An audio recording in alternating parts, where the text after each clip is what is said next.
Dr. Pops in the house. What's up, man? Okay, so look, you're 74, accounting professor, University of Central Florida. You've been talking a lot about debits and credits for the pearly gates. So I think as the favorite and the firstborn, I am the most qualified to do this. Let's consider this like an audit on your credits and debits for the pearly gates. Is that cool? We can do that. Okay, and I'm going to start with, I'm going to start easy. I'm going to start with a credit, okay?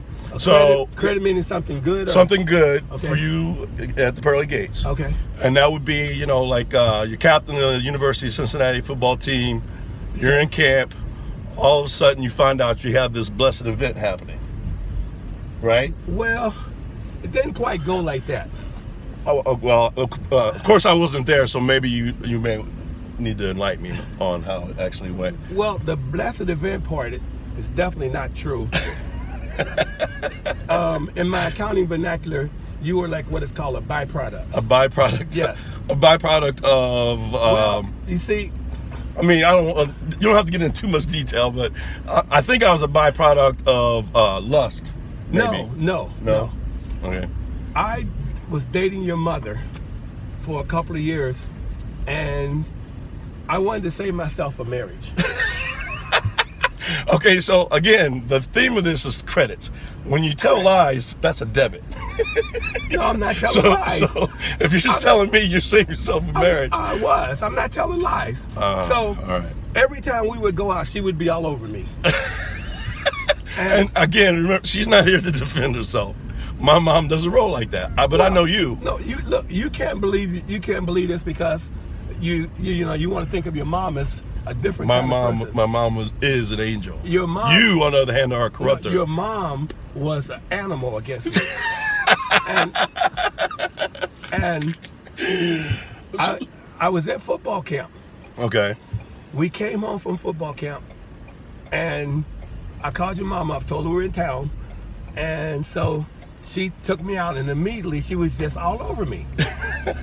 And you were fighting it, I'm sure. After 2 weeks at football camp with those those animals, right? You needed some hugs and some kisses. Right, you had no strength. Right. So she had her way with me.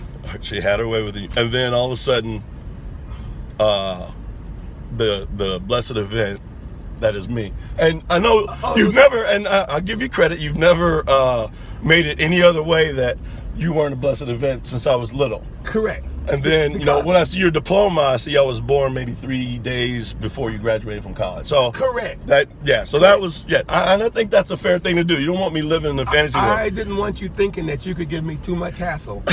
Because, some parents tell their children they're blessed events, and then the children give the parents a lot of help. Right. I wanted you to know that there was a limitation as to how far our relationship could go. Unless you got really rich, and then I would put up anything that you did. Right. Because you're not. I mean, you're not vain in that way. You're correct. Yeah. Correct. If I was going to be a pro, you would embrace me with all correct. Arms. Okay. So now you're like what, 22, and you gotta get a job and. Well, no, it was even worse than that. Your mom, after I came back from camp, your mom was trying to figure out a place to tell me that she was going to have a child. Right. So she took me to a Harry Belafonte concert. And it was like, I was a setup. Because back at that time, Harry Belafonte was the bomb. He was the man, yes. He would come out on stage with that little one-piece thing. His shirt, little onesie. Yeah, his shirt would be zipped down to the belly. He would have muscles, and then he would they like come at me, want to go home. The women would go crazy. They throw pants up on stage and everything. Right. Back in your day, Prince, it would be Prince. Harry with Belafonte, yeah. Right, they take their clothes off and throw them up on Prince. Right. But in my generation, it was the Harry. Black women and white women together. When Harry came out on stage and did it was over. Like coming done. Out and go home. You might lose your date. What they would do is they would clutch themselves and say, "Oh, he gives me the vapors, clutch my pearls." So she took me to the Belafonte concert, so I'm already feeling vulnerable because Harry's up on stage and all the ladies, the guys that came with the ladies, they might as well not have been there. They're invisible now because it's all about Harry. Yeah. So your mom looked at me and said, "You gonna marry me?" And I said, "Yes, ma'am." So I picked the date. I said, well, let me think. December 31st, we'll get married because I get an extra tax deduction. Thinking like an accountant. Yes. Not that you're going to have this wonderful child, but you're going to get a tax write-off. Is that how you were rolling? Well, first of all, we haven't done any DNA testing. Okay, so it hasn't been proven. There's a possibility that we're not related. Like maybe 1/100th of a. No, because So how about the guy? How about the guy at the airport? And I asked him to take a picture. You mean like last year? Last summer, and I said take the picture, and you gave him that line saying the tests aren't back, and he looked at you. He's a foreign dude, he's African, and he said, "Oh no, I see the dimples." Well, okay, I can explain that part. All right. Well, when I was little, I had like 5 brothers. Okay. We had one bedroom that all 6 of us slept in. Right. And when I was little, I had royalty going through my blood, and I knew it. So I would say to my Mom, I don't think I belong in with you guys because I have royalty in my blood. You have royalty in your blood. And here I am living with 5 guys in one bedroom. So my mom would say, well, why do you look so much like your dad? Right. And I would say, well, no, that doesn't necessarily. I'm not confused by that. You wouldn't go steal a little white baby trying to pretend it was yours. So you went around and found somebody that kind of looked like him and stole me.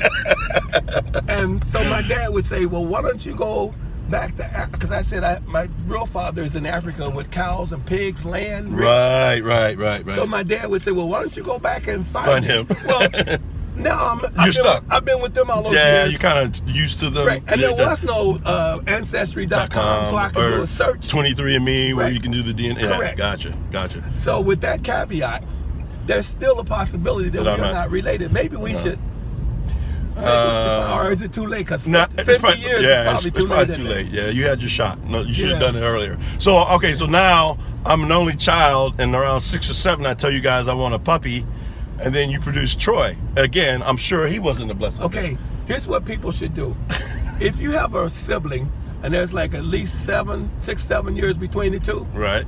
That second one is a byproduct again. So I was an early byproduct. Right. He was a late byproduct. Once again, in a moment of weakness, your mom was all over me. She was all over you. Yes. I wish Mom could defend herself because she wouldn't. She would tell you. She would not approve of this. She would. And she was. And she doesn't. Okay, if you could give her some truth serum. Right. She would say the same thing that I'm saying, that it's true. Well, I feel bad because every time I tell her, if I say the word accident, because I've embraced it, she doesn't like me saying that. Well, that's because look how well we did by you. You did okay. Just as if you were planned and blessed event. But the reality is that she was just all over me. She's an aggressive woman. She's I was trying to say, mom. I was trying to save myself from marriage. And you couldn't say no. Yes. Okay, so that's a credit. I mean, you kept me around. You didn't like trip her down the stairs or anything. And remember when I came home that day and you had your football uniform and you was crying because that girl pushed you?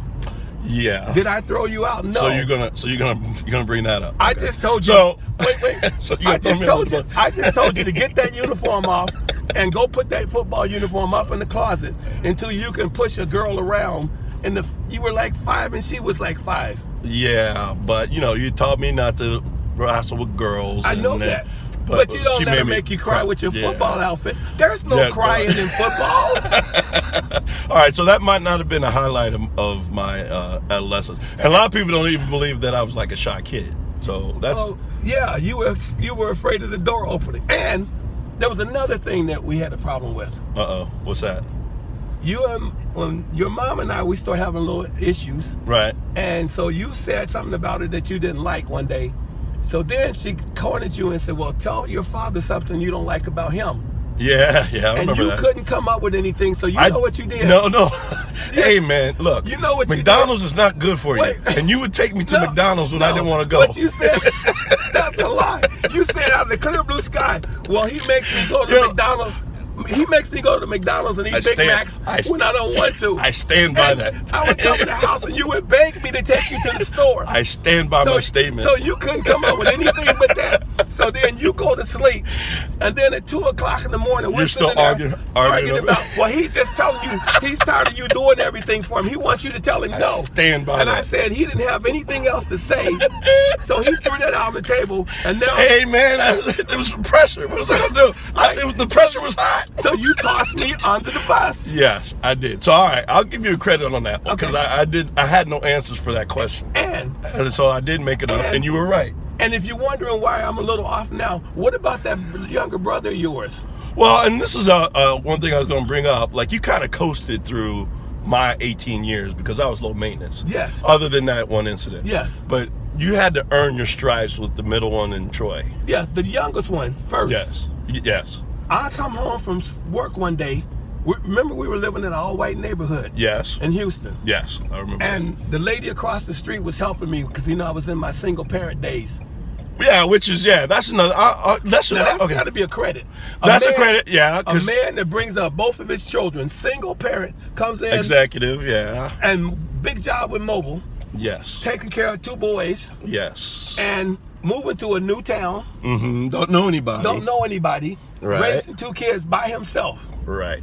That's a credit. I'll give you a credit on that one. You get a credit on that one. So then, in this all-white neighborhood, the lady across the street who was helping me in the emergencies. Because we had to Troy couldn't even tell time. We had to tell him when the... I had to tell Troy, be out on the bus when this certain show comes on. So you can catch the bus. So he can catch the bus. Right. Now, I think we would have to report you. Right. Well, the lady called me in, and she said, I'm going to have to turn you over to Charles... Protective Services. Because you're leaving this kid at home by himself too much. And I had to explain to her that the lady across the street was helping me. Right. And I would have him in a nursery school and just give me 2 weeks. Right. So after she talked with me, she realized that I really wasn't just a flake. Right. So she gave me the 2 weeks, and then everything worked itself out. When he got out of nursery school, you would go take your bike up to pick him up. Right. So at that point in time, you were responsible. Yes, that's what I'm saying. Low maintenance. Right, low maintenance, because you would pick him up every day from school. Yes. And then I would get home, I'd make the dinner. We had like a little threesome family. Yeah, we were rolling. Right. Yep. So then the lady calls me up one day and sits across the street. She says, Daryl, she said, there's a problem in the neighborhood. And I said, what's the problem? She said, well, there's a little boy in the neighborhood, and they're calling the people the N-word. And I said, well, he'll have to get used to it.